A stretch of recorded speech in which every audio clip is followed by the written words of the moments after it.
Oke, bismillahirrahmanirrahim. Lanjut belajar kumpulan doa. Doa berlindung dari kejelekan, kekayaan dan kemiskinan. Allahumma inni a'udzubika min fitnatin nar wa adzabin nari wa min syarril ghina wal faqr. Ya Allah, aku berlindung kepadamu dari fitnah neraka dan azab neraka, serta dari keburukan, kejahatan dan kefakiran. Bagus, ini doanya pendek, nanti bisa diamalkan. Mari kita baca sekali lagi. Allahumma inni a'udzubika min fitnatin nari wa azabin nar wa min syarril ghina wal faqr. Lanjut ya, serial doa pelajaran surah Nabawiyah. Nama-nama Nabi Muhammad sallallahu alaihi wasallam. Nabi Muhammad sallallahu alaihi wasallam selain dinamakan Muhammad juga memiliki nama lain atau sebutan. Karena sebagaimana kata Imam An-Nawawi dalam Tahdzib Al-Asma, banyaknya nama menunjukkan agungnya si pemilik nama tersebut. Penyebutan nama Muhammad disebutkan dalam ayat yang artinya Muhammad itu adalah utusan Allah, dan orang-orang yang bersama dengan dia adalah keras terhadap orang-orang kafir, tetapi berkasih sayang dengan sesama muslim, sesama mereka. Surat Al-Fat ayat ke-29. Penyebutan nama Ahmad sudah disebutkan oleh Nabi Isa sebagaimana dalam ayat yang artinya, dan ingatlah ketika Isa ibnu Maryam berkata, hai Bani Israel, sesungguhnya aku adalah utusan Allah kepadamu, membenarkan kitab sebelumku yaitu Taurat, dan memberi kabar gembira dengan datangnya seorang Rasul yang akan datang sesudahku yang namanya Ahmad atau Muhammad. Maka tatkala Rasul itu datang kepada mereka dengan membawa bukti yang nyata, mereka berkata, ini adalah sihir yang nyata. Dari As-Saff 6 ini ternyata sudah disebutkan kalau Nabi satu bilang ke Bani Israel, akan datang utusan setelah peninggalanku, namanya Muhammad. Maka tatkala Rasul itu datang, Bani Israel malah berkata, ini adalah sihir yang nyata. Penyebutan nama lain disebutkan dalam hadis berikut ini. Dari Jubair bin Mut'in radhiyallahu anhu, Rasulullah sallallahu alaihi wasallam bersabda, sungguh aku mempunyai beberapa nama. Aku adalah Muhammad, aku adalah Ahmad, aku adalah Al-Mahi, yang menghapus, yang denganku Allah menghapus kekafiran, dan aku adalah Al-Hasyr, artinya yang mengumpulkan, yang manusia dikumpulkan pada kodamku, masa kenabianku. Aku adalah Al-Aqib, yang paling belakangan, yang tidak ada kerasulan sesudahku. Jadi ada berapa tadi?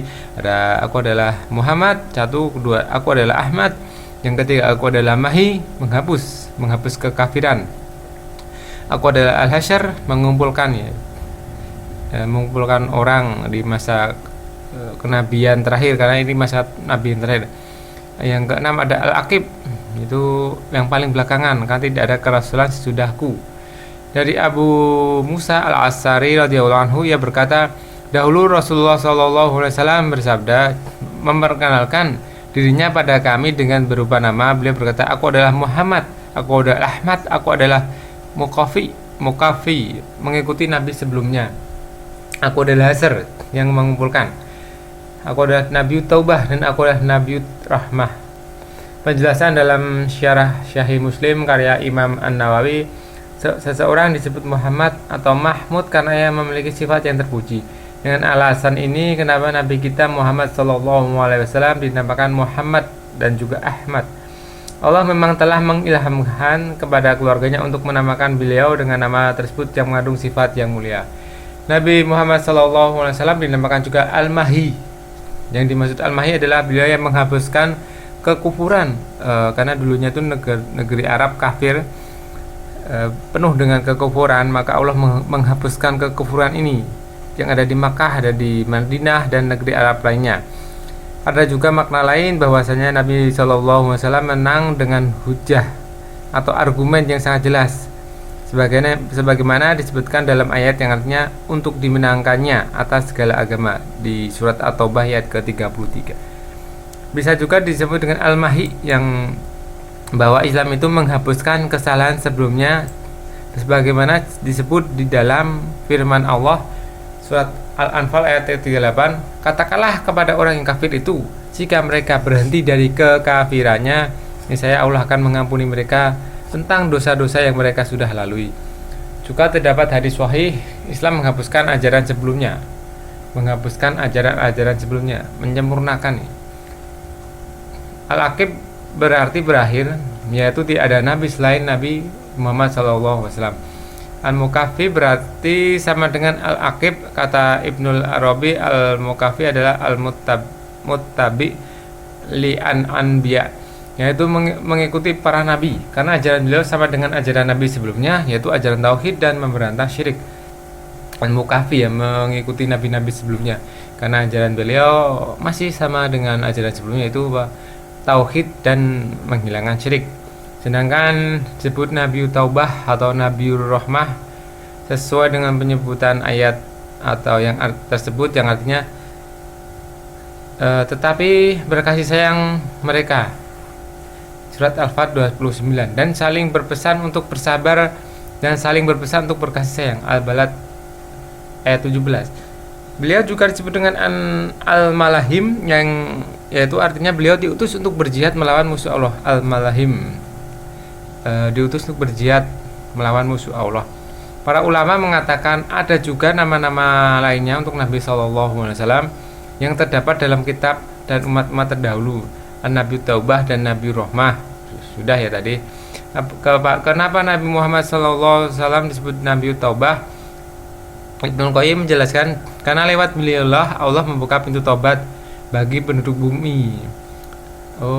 Jadi tidak ada pintu taubat yang dimudahkan penduduk bumi sebelumnya kecuali setelah Nabi Muhammad SAW diutus. Nabi SAW sendiri adalah hamba yang paling banyak beristighfar dan bertobat.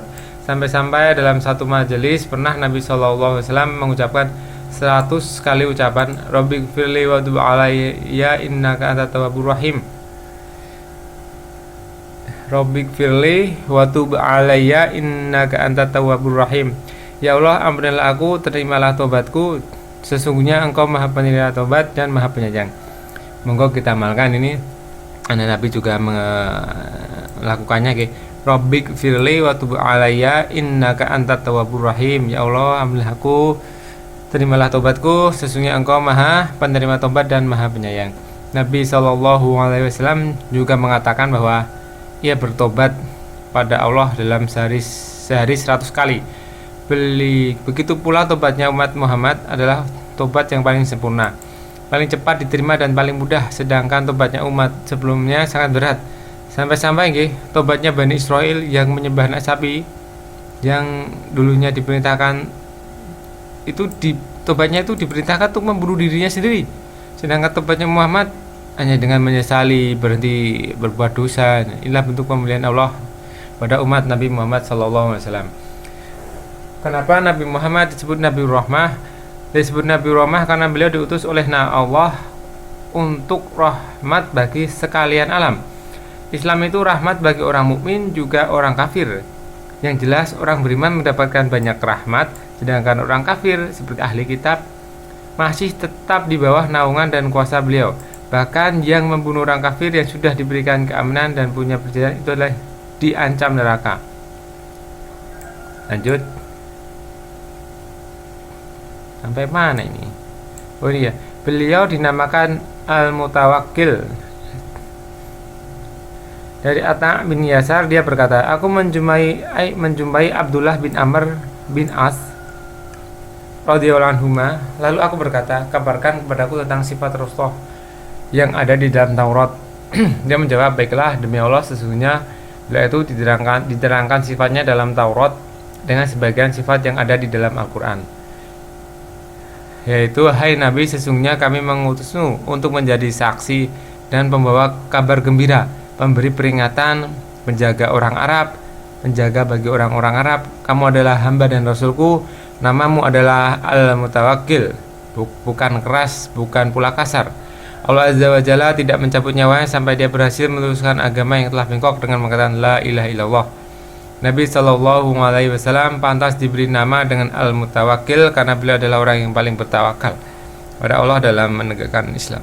Tidak ada seorang pun yang dapat menggugulin tawakal Nabi SAW. Nama kunyah Nabi Muhammad, nama kunyah Nabi kita Muhammad SAW adalah Abul Qasim. dari Anas bin Malik radhiyallahu anhu, ada yang memanggil orang lain di Baqi dengan nama Abul Qasim. Lantas Nabi SAW yang berbalik. Lalu beliau berkata, silakan memberi nama dengan namaku, namun jangan berkunyah dengan kunyahku. Kunyahku adalah Abul Qasim. Al-Fatih, Al-Amin, Al-Bashir, An-Nazir, Al-Munir, dan Abdullah. Beliau disebut Al-Fatih karena Allah membuka pintu hidayah melalui tangan beliau. Al-Amin, sebutan beliau karena beliaulah yang paling amanat dalam mengemban wahyu dan ajaran Islam ini. Sebelum diangkat menjadi nabi saja beliau sudah disebut Al-Amin.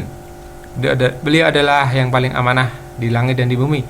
Al-Bashir berarti membawa kabar gembira bagi orang yang taat dengan balasan melimpah di akhirat. Beliau juga An-Nazir yang berarti memberikan peringatan bagi orang-orang yang bermaksiat. Al-Munir itu berarti menerangi tanpa membakar. Berbeda dengan nyala api bisa menerangi namun bisa juga membakar.